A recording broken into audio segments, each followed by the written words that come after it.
hello' everyone আজি ওলাইছোঁ আমি এটা সৰুকৈ পিকনিক খাবলৈ এয়া আমি প্ৰথমতে ল'লোঁ মাংস মানে আজি আমাৰ খানাটো গাহৰি হ'ব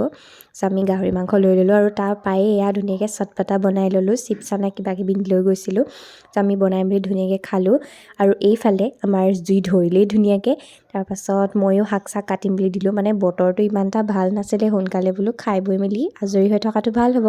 সেইকাৰণে ধুনীয়াকৈ শাক চাক কাটি মেলি আমি বনাবলৈ ষ্টাৰ্ট দিলোঁ আৰু এইফালে আমি গাহৰি পুৰিছিলোঁ এইফালে গাহৰি খৰিকাত দি থওঁতে আমি ফটো মাৰি আছিলোঁ পাহৰি থাকিলোঁ গাহৰিৰ কথা আৰু গাহৰি দেৰি ক'লা হৈ থাকিলে আমি তেনেকৈ অলপ বাচি বাচি খালোঁ আৰু এইফালে ধুনীয়াকৈ ভাত বাঢ়িলোঁ ইয়াতো এটা টুইষ্ট আমি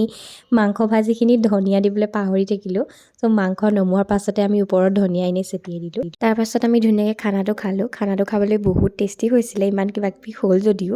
চ' আমি চবে খানা পিনা খাই বস্তু পাতি ভৰাই মেলি ঘৰলৈ যাবলৈ বুলি ৰেডি হ'লোঁ চ' এই মিনি ব্লগ বাই বাই